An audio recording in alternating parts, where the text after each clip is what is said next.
I had an Auntie Millie who played soccer for Caerphilly. Then she started playing rugger.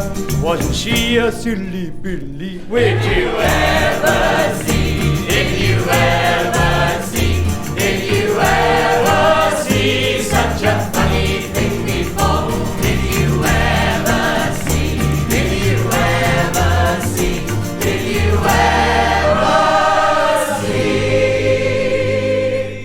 such a funny thing before.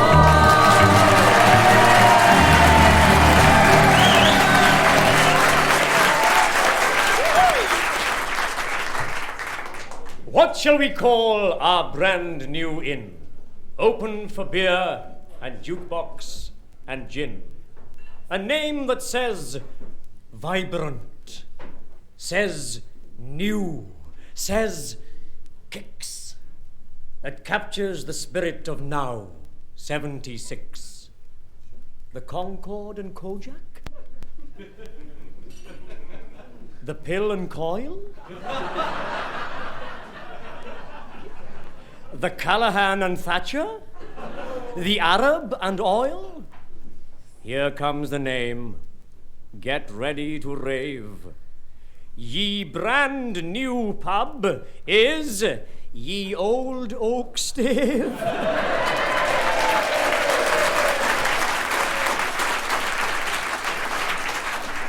The wine is warm, the soup is cold, the port is young, the chicken old. The speeches are dull, the gravy tastes gritty, the waitress is plain and the waiter's pretty. The beef is thin, the welcome thinner, yet still we go to our annual dinner.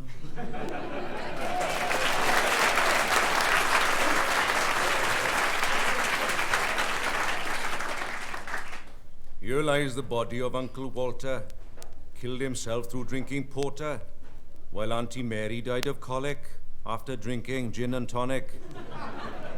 There's something wrong with the tonic. And spare a thought for Uncle Evan, passed away on port and lemon, but Uncle John, the silly Burke, killed himself through overwork. Uncle Willie's funeral was very badly run. A mess from start to finish, and not the least bit fun. The singing, it was awful. It sounded like a wake. No ham, no spam, no currant bread, no beer, and no cake. The hearse ran out of petrol.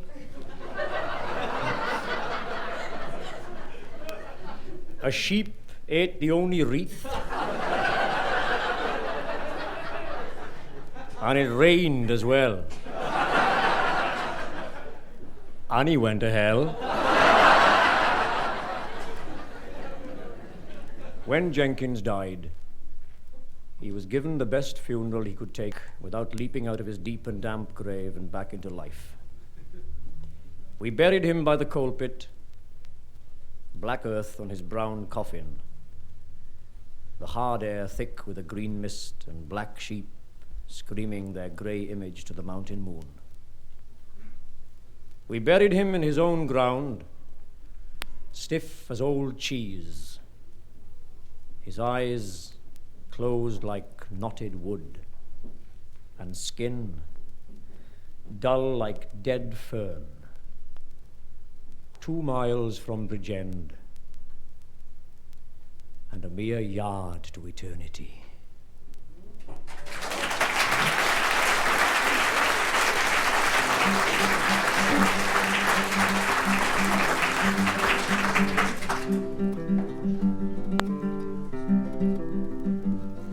My Di is a handsome kind of bloke. He loves me to distraction, and when he takes me in his arms, imagine my reaction. Last night his lips were sweet and hot. He'd fire in his belly, till he remembered that's your lot. The match is on the telly. one night through country lanes we strolled. It was a lovely evening. The sun was setting in the west, and little birds were singing. Then in his lap I laid my head, with some idea of snoozing. But Di leapt up, the boys, he said, are down the Red Cow boozing. I remember once round Christmas time we'd arranged an office outing. The pictures would be nice, we thought, and then some serious drinking.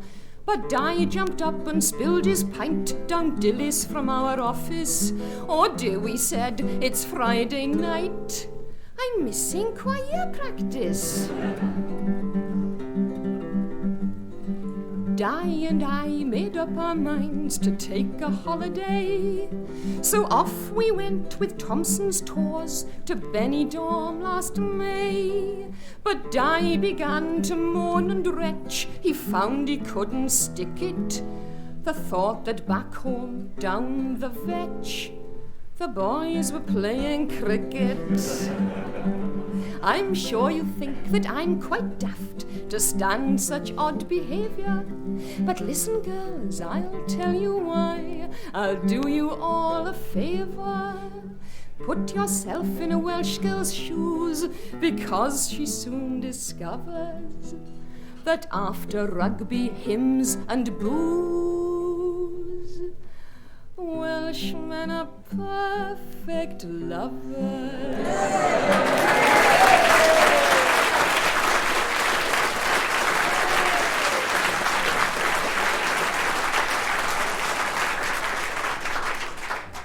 Llanfair y pwll gwyngill goger y chwyrn drobl llantysilio goch. Does it make me feel superior to Chorlton, Cymhardy and Ashby de la Zouche and Norton Fitzwarren and Warren Fitznorton? Llanfair y pwll gwyngill goger y chwyrn drobl llantysilio goch.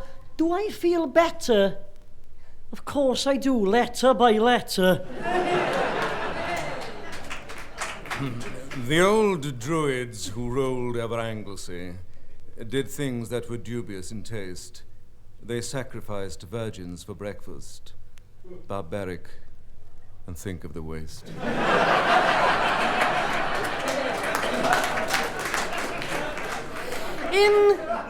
In the bad old days, Anglesey men were called pigs, moch morn. Now that's been corrected. The pigs objected. An Anglesey prayer. Remember, O Lord, the folks of this island and the adjoining small isles of Great Britain and Ireland.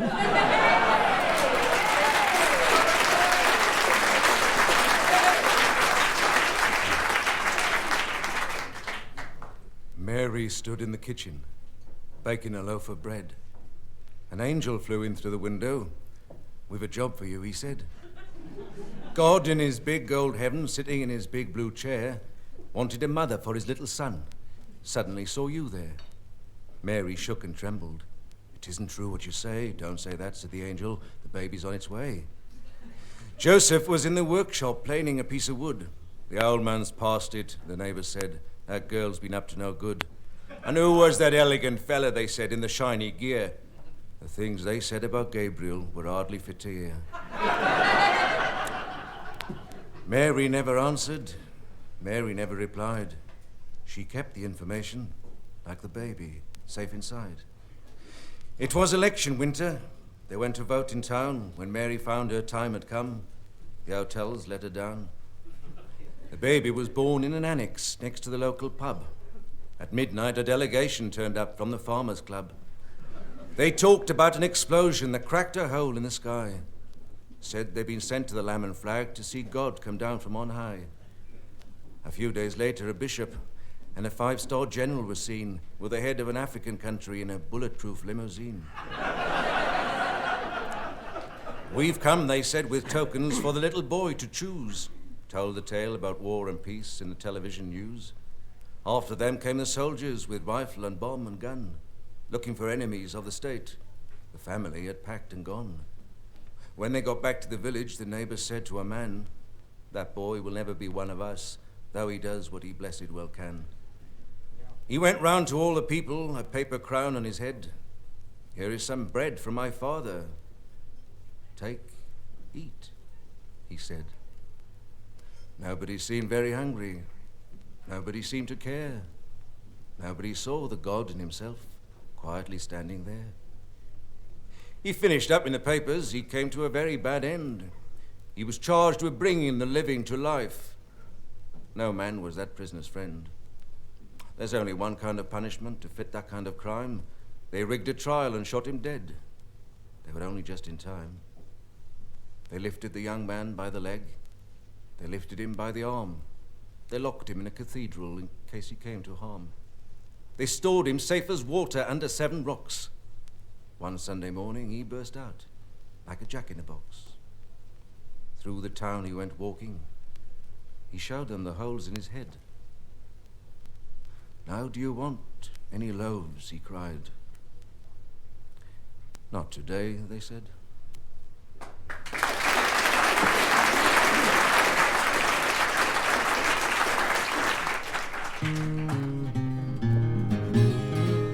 Nawr Llanfair oedd hwn glod mae'r gwanwyn wedi dod ar gaeaf ar oer ni a'i teibio. Daw'r coed i wisgo'i ddail a mwyniant yn yr hael a rwyn ar y dolydd i francio. Moliannwn oedran llon, mae amser wedi dyfod halleluia, ac ar ôl y tawyd drwy fewn fel y mŵ, mae arwyddion yn un olon fainau. Woo! Fwdlalala, fwdlalala, fwdlalala, woo! Fwdlalala, fwdlalala, fwdlalala. Daw Robin Goch yn lloni dinio ar y bron, a cheiliog yr hedyn i ganni, a chawn lywer y barwyl ar fantod wrth y fil, o'r goedwig yn mwmian chwefani. Moliannwn oedran llon, mae amser wedi dyfod halleluia, ac ar ôl y tawyd drwy fewn a'n arian fel y mwg, mae arwyddion yn un olon blaenau. Woo! Fwdlalala, fwdlalala, fwdlalala, woo! Fwdlalala, fwdlalala, fwdlalala. Fe awn i lawr i'r dre, gwir ddedwydd fydd ein lle, a'r llawnder o ganni ac o ddawnsio, a chwmpain i nawn ei ddeg o enethod glan a theg, dy mae mwyniant y byd yn disgleirio. Moliannwn oedran llon, mae amser gwedd i dyfod halleluia, ac ar ôl y tawyd drwy fewn a'n arian fel y mwg, mae arwyddion yn un olon fainau. Woo! Fwdlalala, fwdlalala, fwdlalala, woo! Fwdlalala, fwdlalala, fwdlalala.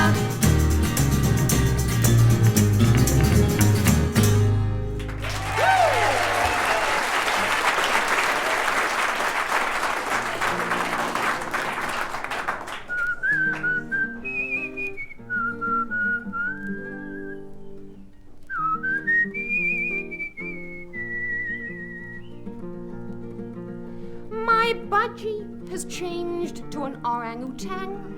For Budgie, a miserable fate.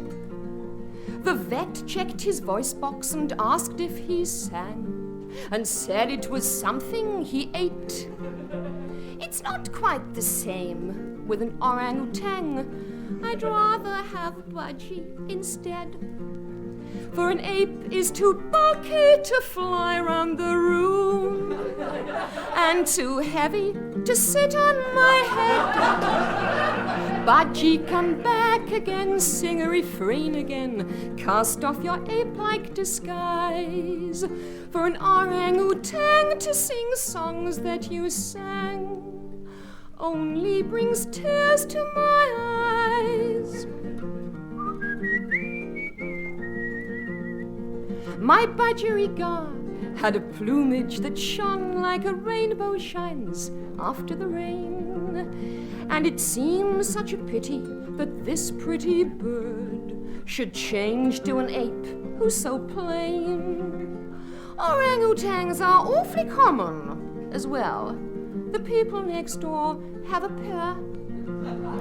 If only our budgie had changed to a yak. For in our district, yaks are quite rare. Budgie, come back again, sing a refrain again, cast off your ape-like disguise. For an orangutan to sing songs that you sang only brings tears to my eyes. I'm sure it's not right for an orangutan to behave like a budgie and sing. And now there's a 14-pound egg in his cage, which shows that he's muddled, poor thing. For budgie to change to an orangutan is a metamorphosis, they say. But I don't really care what they call it. The thing is, our cat's looking funny today. Budgie, come back again, sing a refrain again, cast off your ape-like disguise. For an orangutan to sing songs that you sang only brings tears to my eyes.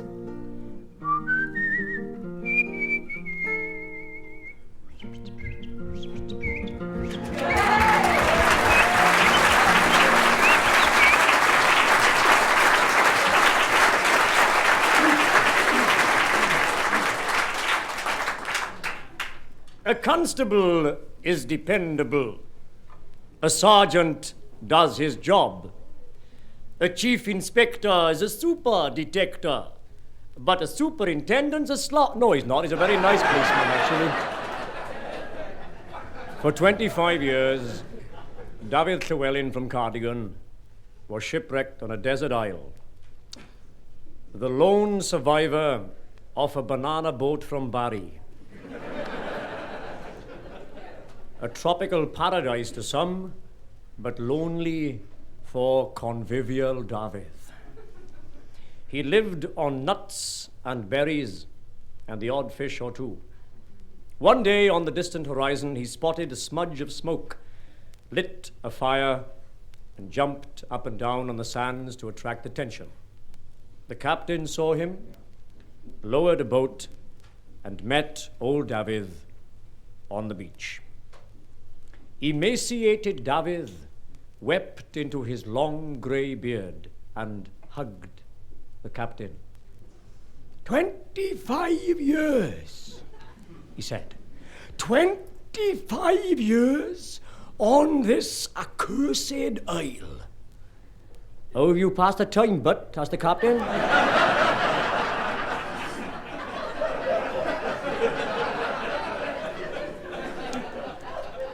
Who was Welsh.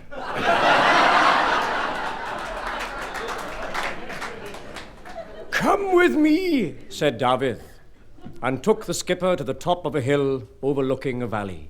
He pointed to two wooden structures down in the vale. See those, he said.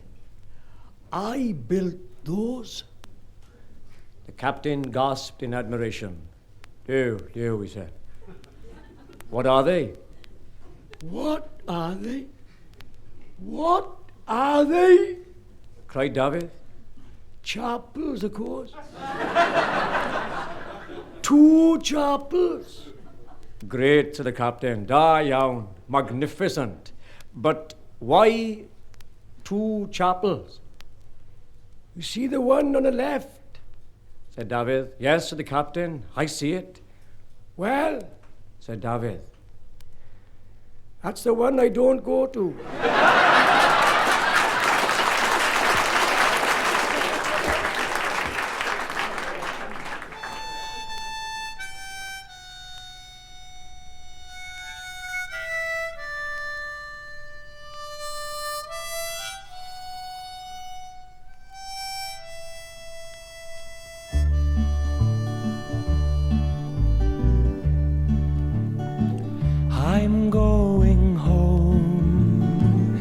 Swansea town. The day is nearly dawning. I'm going home to the seaport sound, one lovely sea town morning.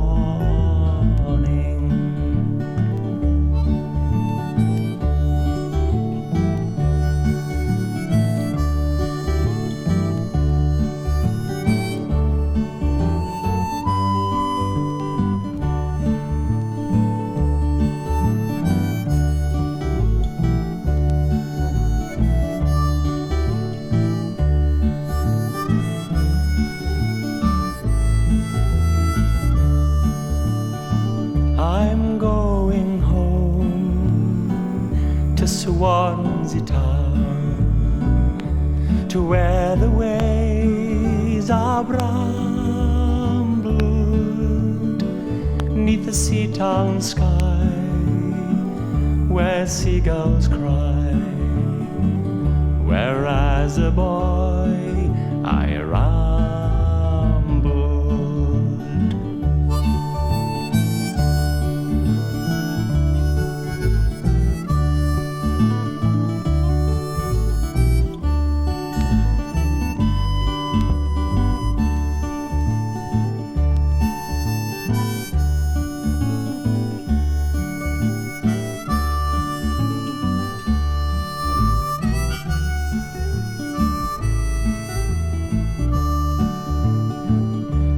She'll be waiting there for me.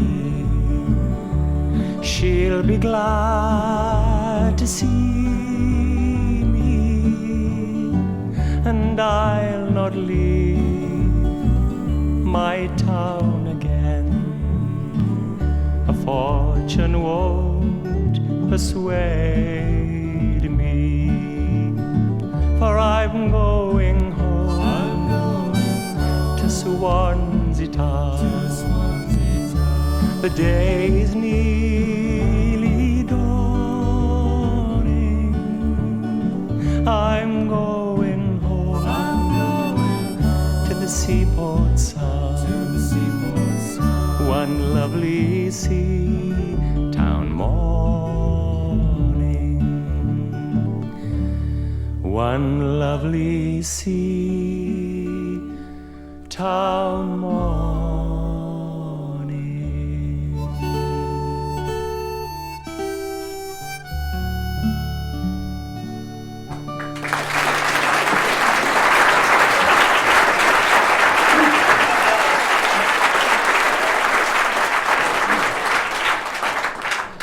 Here's to the love that lies in woman's eyes, and lies, and lies, and lies.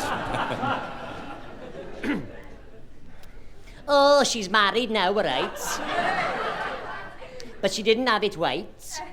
Drunk in the aisle, that Arthur was. I'm sure he did it out of spite. And Mavis said that he was sick most of the night. But he went off all right. Though she wouldn't wear that dress, no, she wouldn't have it white. She really could have managed, and it's such a lovely dress. Not stained at all or damaged. Ma'am, she said, I can't. I won't squeeze into that long white gown. She was stubborn and she didn't. In a suit she married, blue and brown. Such a waste it was to me. Look, I said, why not? What's wrong? Both your sisters wore that dress, and they were just the same as you, near 6 months gone.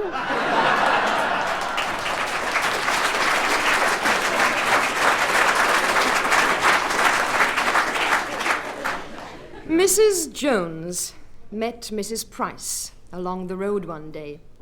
So Blodwen's getting married then. Who's giving her away? Well, Mr. Price, said Mrs. Price, and she'll be all in white.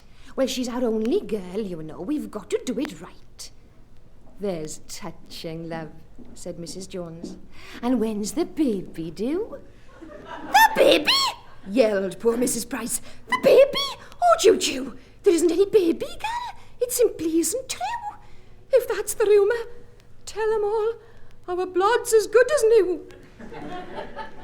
Mrs. Jones saw Mrs. Lloyd on Blodwen's wedding day. Now listen, Mrs. Lloyd, she said, be careful what you say. You see, she isn't pregnant, dear. That rumour we must squash. No baby, then, mused Mrs. Lloyd. Is that a fact? There's posh.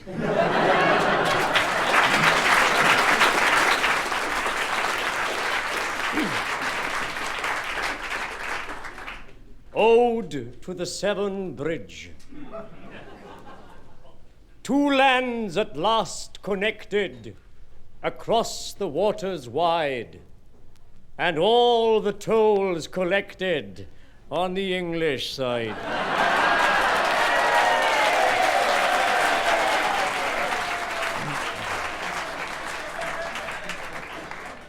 I saw a jolly hunter with a jolly gun, walking in the country in the jolly sun. In the jolly meadow sat a jolly hare, saw jolly hunter, took jolly care. Hunter jolly eager, sight of jolly prey, forgot gun pointing, wrong jolly way. Jolly hunter, jolly head over heels gone, jolly old safety catch, not jolly on. Bang went the jolly gun, hunter jolly dead, jolly hare got clean away. Jolly good, I said.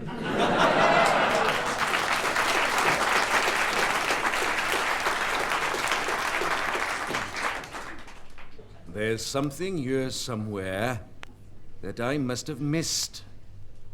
Has anyone actually seen a newt inebriated?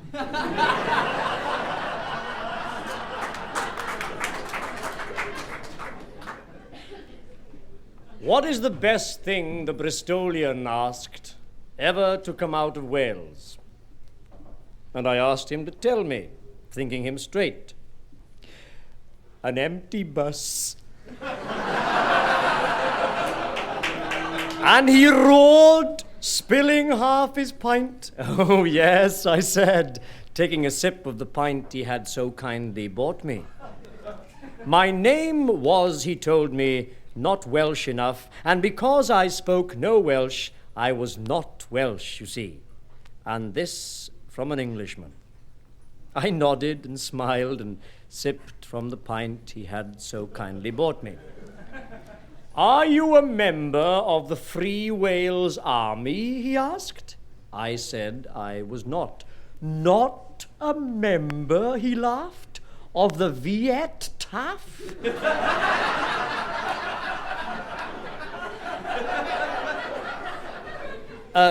Sorry, no.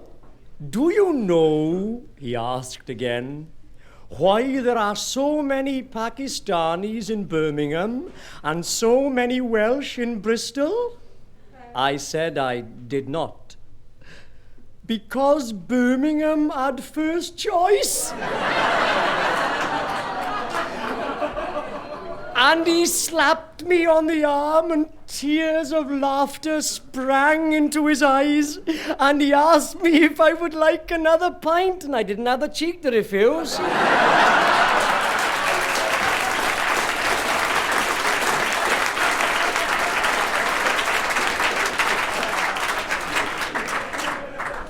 Big Arth from Penarth was a forward and a half, though built like a peninsula, with muscles like pink slag heaps and a face like a cheese grater. He was graceful and fast as a greased cheetah. A giraffe in the line-out, a rhino in the pack. He never passed forward when he should have passed back, and once in possession, slalomed his way through the opposition. And delicate, once for a lark at Cardiff Arms Park, Big Arth converted a soft-boiled egg from the halfway line. No doubt about it. He was one of the best players in the second team.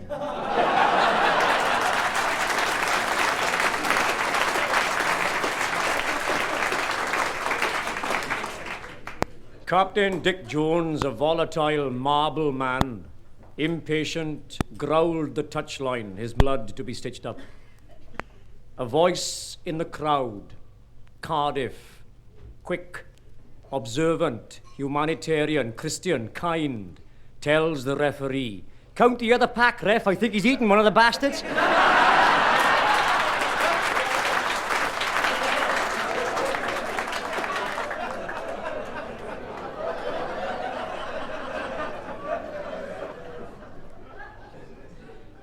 What a wonderful bird the frog is. When he stand, he sit almost. When he hop, he fly almost. He ain't got no sense hardly.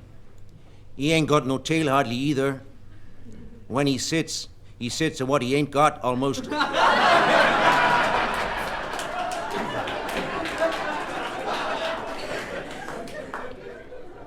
Giuseppe the barber, he's a great of a mash.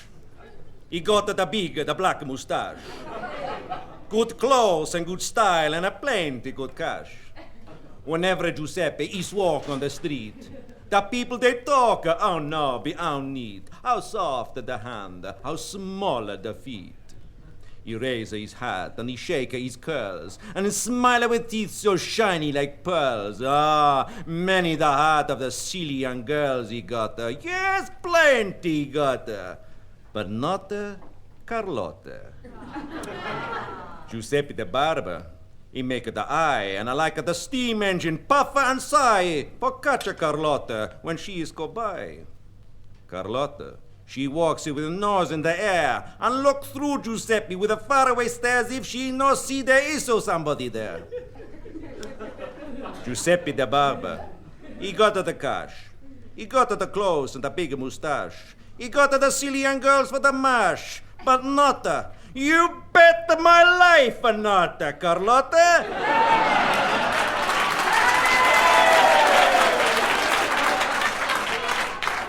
I got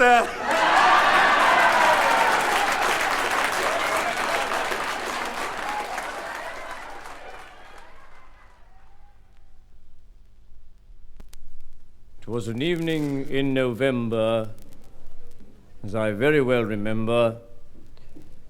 I was strolling down the street in drunken pride. But my knees were all aflutter, so I landed in the gutter, and a pig came up and lay down by my side. Yes, I lay there in the gutter, thinking thoughts I could not utter, when a maiden passing by did softly say, "You can tell a man that boozes by the company he chooses." At that, the pig got up and walked away.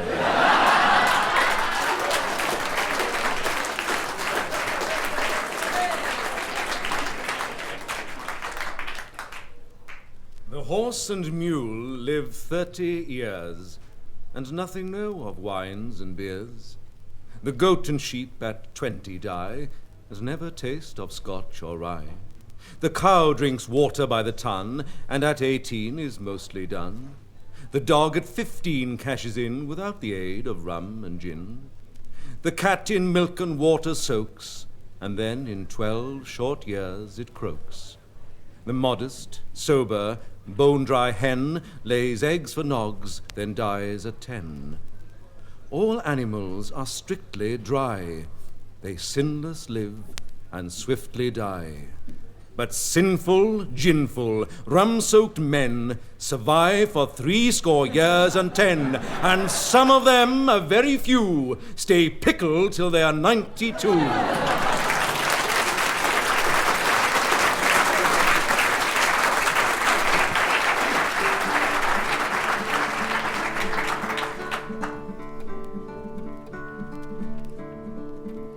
Oh, what will you give me? Say the sad bells of Rugby. Is there hope for the future? Cry the brown bells of Merthyr. who made the minor say the black bells of Rumba, and who robbed the miner cry the grim bells of Plina.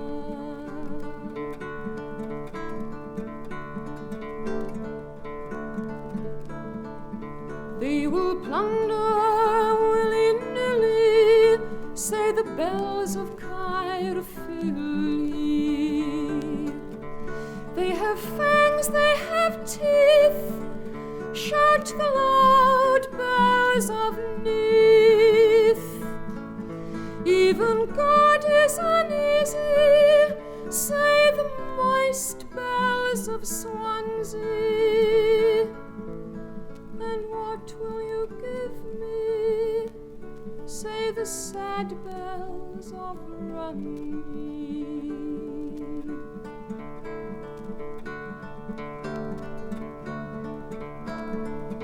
Put the vendors in court, say the bells of Newport. All would be well if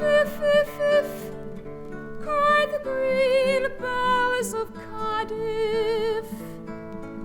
Why so worried, sisters, why sing the silver bells of Wye?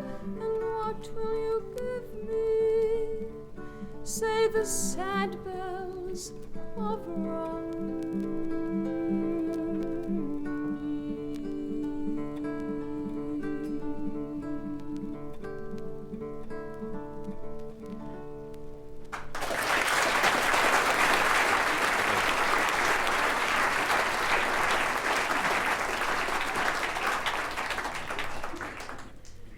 To the Secretary, Old Rottinghamians RFC, Power Station Lane, Rottingham. Dear Sir, what have you done to my son? Ronald left home after a light lunch yesterday to play rugby with your club for the first time. Although I myself have never played rugby, I gave my blessing to the idea because Ronald is a shy, delicate lad who has never belonged to any clubs or sporting bodies except the local philatelic society. And we felt the experience would draw him out. I have read many speeches by leading officials of the Rugby Union, and from these I gather that it is supposed to be a splendid game for developing a sound physique and good character. In short, we hoped it would make a man of Ronald. When he left home, he was sober, in his right mind, and well-dressed. Imagine my feelings when a shambling, mumbling derelict was deposited outside our front door at midnight. I was aroused from bed by a prolonged ringing of the front door bell, and on opening the door I beheld my son leaning with his elbow on the bell push, while two dim figures could be discerned scurrying round the corner. At first, I could not recognize Ronald. His mouth was severely contused, and there was a mass of dried blood on his left ear. Someone had apparently rowelled his cheek with a set of nails. The end of his tie had been cut off. Worst of all, he reeked of stale beer fumes and was able to talk only in a mumble. At the sight of me, he burst into laughter and started to bawl some verse about the daughter of a character called O'Reilly.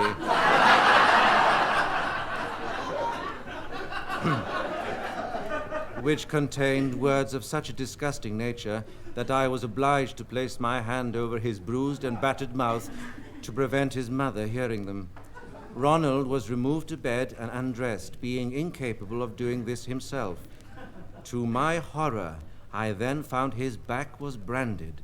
Someone called Taffy had written his name across Ronald's back with a red ballpoint pen. The inscription would not wash out despite the application of detergent, and I presume it will have to stay until it wears off. Ronald was too ill to get up in the morning, But in the afternoon, I questioned him about what had happened and was unable to gain any clear explanation, except that as it was the first proper match of the season, there had been some sort of a celebration. His mother told me that there was a large lipstick stain on his collar. He could not account for this. I can only hazard a guess at what went on. I demand, sir, an account of what happens at your club. Otherwise, I shall place a copy of this letter in the hands of the President of the Rugby Union and the Chief Constable. Believe me, I am not a spoilsport.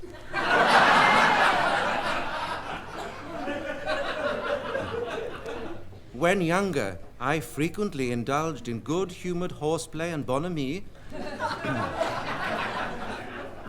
after an exhilarating hike. But this is too much. Yours faithfully, R. Forster. Olde Rottinghamyards RFC. Dear Mr. Forster, it was jolly decent of you to write, and I'm sorry you were so upset.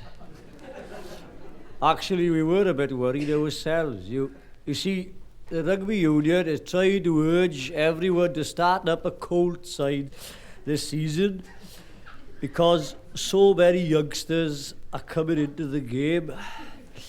We thought we ought to start one. And Ronald, of course, should have played in a Colts, but only 3 blokes turned up. I told the committee we could never do it, but they wouldn't listen.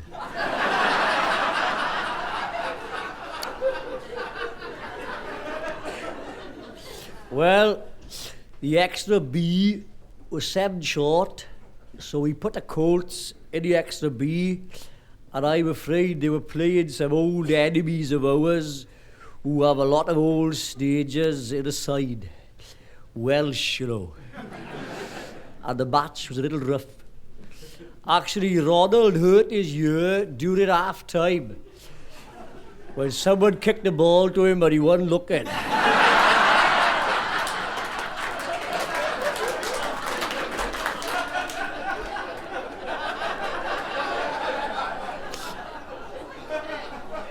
As regards his cheek, I believe somebody trod on his face.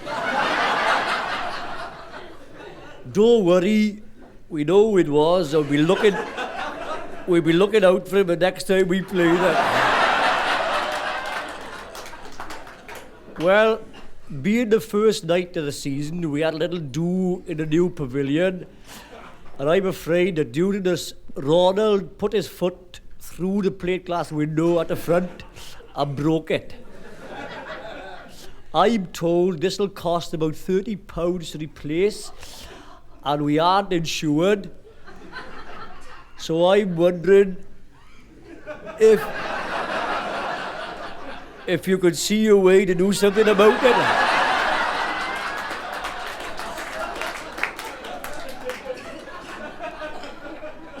While on the subject, we are still short of some £2,000 to pay for the pavilion.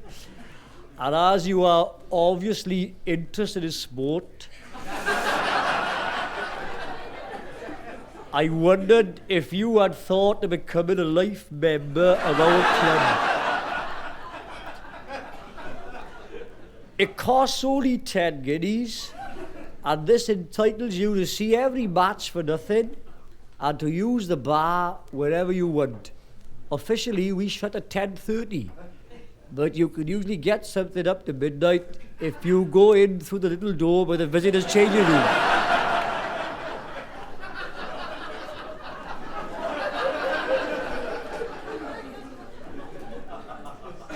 We have a flourishing darts team, a football swindle, and an annual sweep on the St. Ledger. Last year, one of our players was reserved for a county trial match. So we hope that at last the old club is on the up and up. I look forward to hearing from you.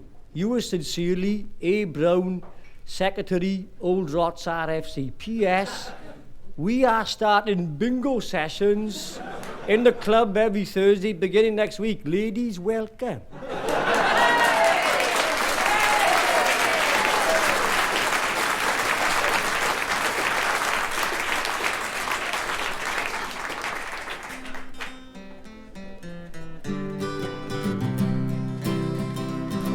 Farewell, the colliery worker, the muffler and the cap.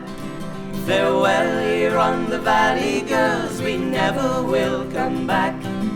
The mines they are a-closing, the valley's all our doom. There's no work in the run, the boys will be in London soon. My father was a miner and his father was before him, and they always had been proud to work below.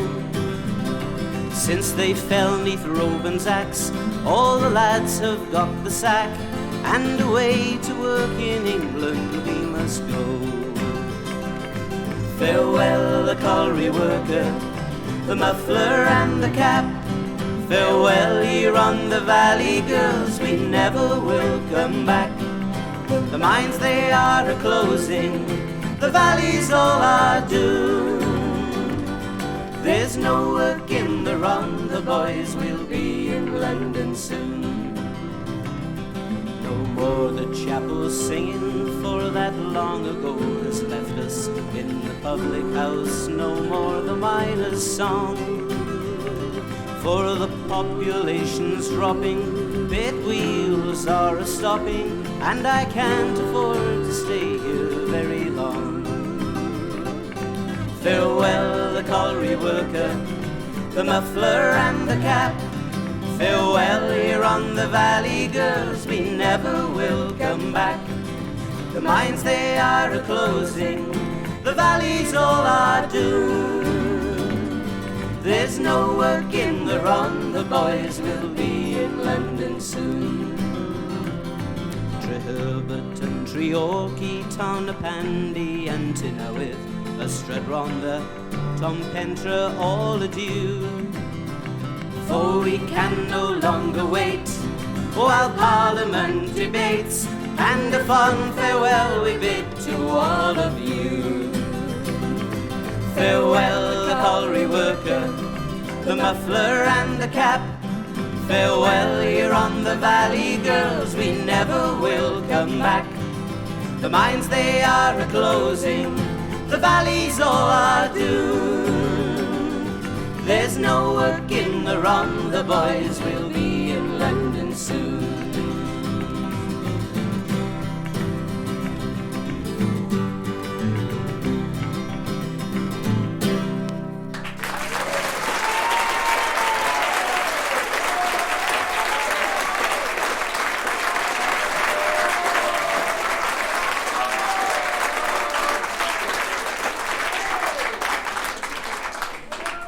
I met this strapping fellow.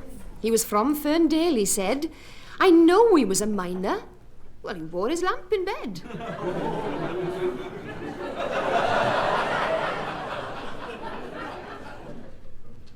I haven't quite met Mr. Right. Still, I get along with Mr. Wrong.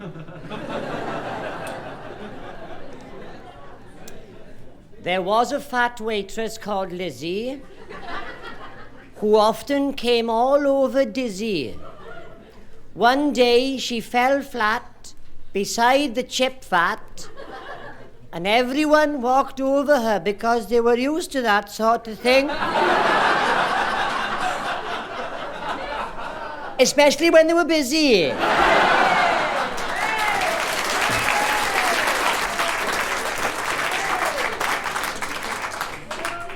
The mountain sheep are sweeter, but the valley sheep are fatter. We therefore deemed it meeter to carry off the latter. We made an expedition, we met a host and quelled it. We forced a strong position and killed the men who held it. On Davies' richest valley, where herds of kine were browsing. We made a mighty sally to furnish our carousing. Fierce warriors rushed to meet us. We met them and o'erthrew them. They struggled hard to beat us, but we conquered them. We slew them. As we drove our prize at leisure, the king marched forth to catch us. His rage surpassed all measure, but his people could not match us. He fled to his hall pillars, and ere our force we led off, some sacked his house and cellars, while others cut his head off. We there, in strife bewildering, spilt blood enough to swim in. We orphaned many children, and widowed many women. The eagles and the ravens we glutted with our foemen, the heroes and the cravens, the spearmen and the bowmen. We brought away from battle, and much their land bemoaned them, 2,000 head of cattle, and the head of him who owned them, Ednuved, king of Dyfed. His head was borne before us, his wine and beasts supplied our feasts, and his overthrow our chorus.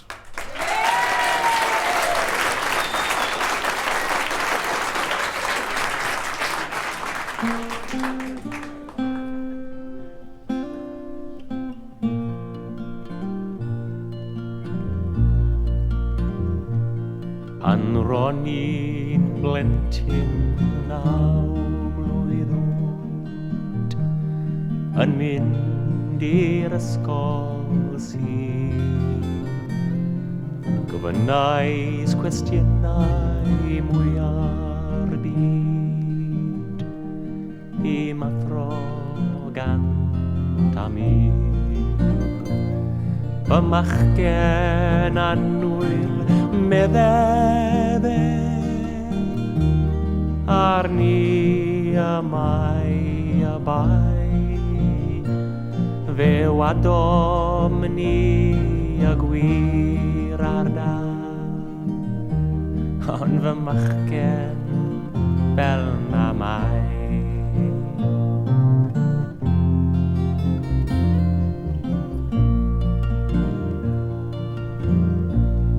Paham mae'r byd yn ymladd yma, a'r drwg yn meiddi'r gwir. Paham mae'r ser yn gwenu yma, a'r hyn ddaearm yn troi mor sir. Fy machgen annwyl medde hi arni amai abai fe wadom ni a gwir ar da ond fy machgen fel na mai.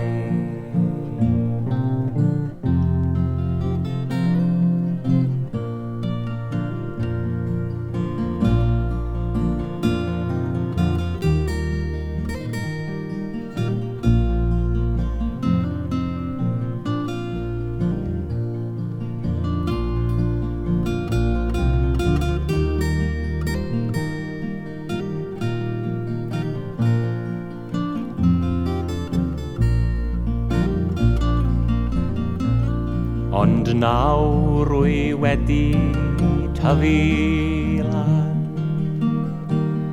ac yn ateb y dros fy hun.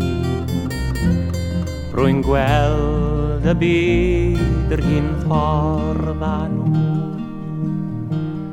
a felly'n teimlo'n lun. Fe garwn ni cael ddweud yr hiwddi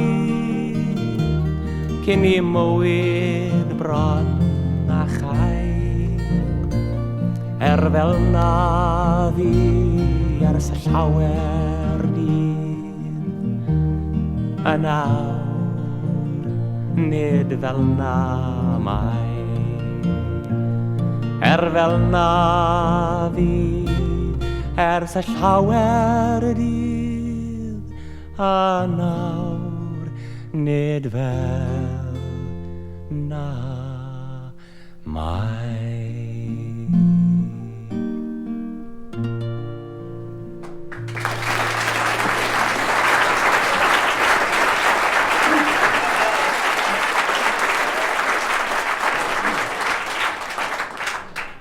From the Shell Guide to North Wales. The visitor to North Wales should remember that in architecture, as in other matters, English standards do not apply. There's not a lot of architecture.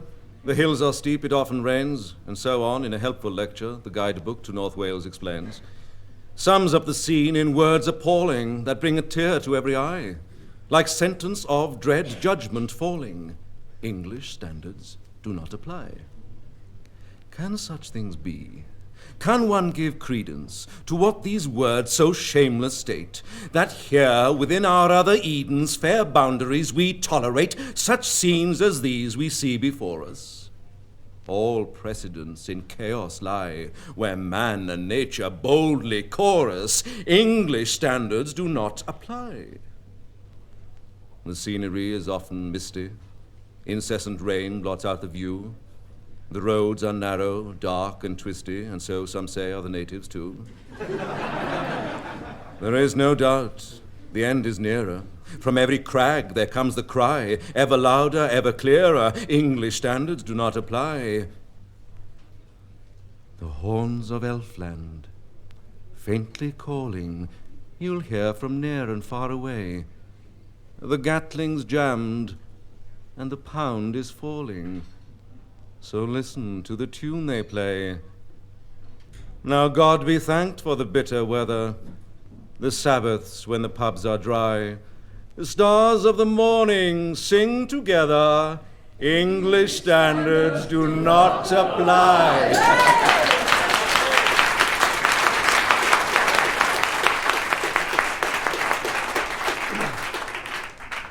The Emperor Napoleon, he sent his ships of war with spreading sails to conquer Wales and land on Fishguard shore. But Jemima, she was waiting with her broomstick in her hand, and all the other women too to guard their native land. For the Russians and the Prussians he didn't give a damn, but he took on more than he bargained for when he tried it on with Mam. The cloaks were good red flannel, their hats were black and tall, they looked just like brave soldiers and were braver than them all.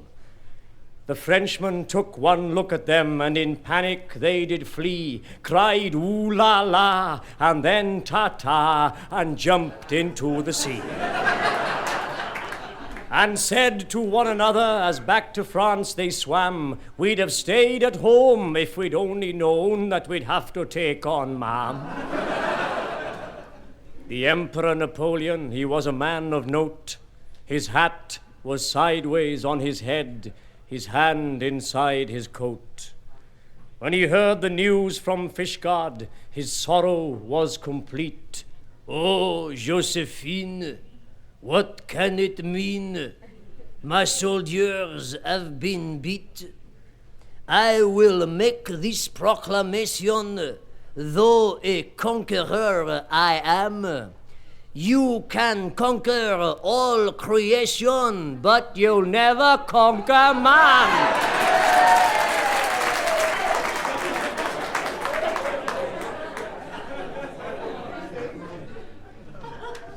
You gave a perfect takeoff of a queer. The mincing lisp, the stance. Mr. Micawber, a well-known whore, knocked back your whiskey, soda, beer like Jack Palance, and everyone cheered for more. You were the hunchback to a T, rousing the rabble. Montgomery's double, James Cagney, Mrs. D, and even me twirling my stubble. Yes, we all admired your mimicry. But who were you?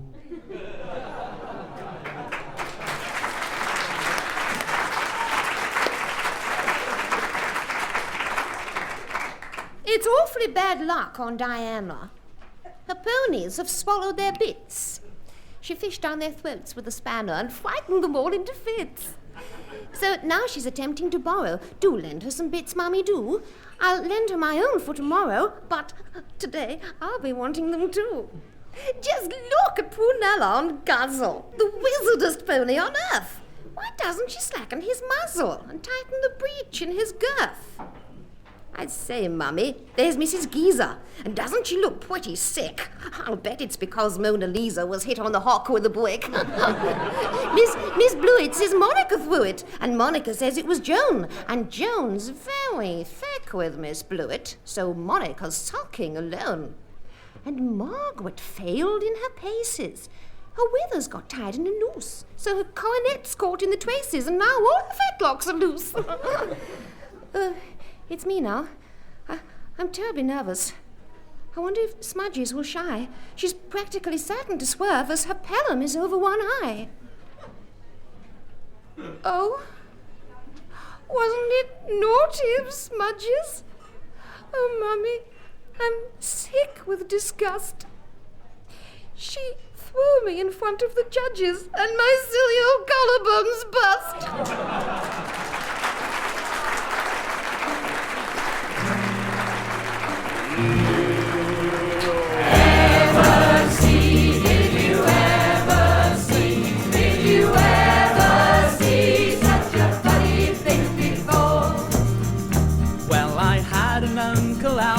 And he thought he was a tablet. He dissolved himself in water and got swallowed by his daughter. Did you ever see? Did you ever see? Did you ever see such a funny thing before? Well, I've got a cousin Alma. She went streaking in Trafalgar. Well, that was fine in Piccadilly, but she tried it in Caerphilly. Did you ever see? Did you ever see? Did you ever see such a funny thing before? Oh, I have an Uncle Daniel, he do own a cocker spaniel. If you tickle him in the middle, he do lift his leg and bark. Did you ever see? Did you ever see? Did you ever see such a funny thing before? Cousin Yanto, and he went to join the panto, but he couldn't play the fairy 'cause his legs were much too hairy. Did you ever see? Did you ever see? Did you ever see such a funny thing before? Oh, I have an Uncle Reg, and he went behind a hedge. Now Uncle Reg is feeling better, but the hedge is that much wetter. Did you ever see? Did you ever see? Did you ever see such a funny thing before? Oh, I got a cousin Philip who got drunk one night on sheep dip. Then he realised his folly. He was penned up by a collie. Did you ever see? Did you ever see? Did you ever see such a funny thing before? Uncle Billy, he did die. In the coffin he did lie, but the vicar heard some knocking. Uncle Billy only joking. Did you ever see? Did you ever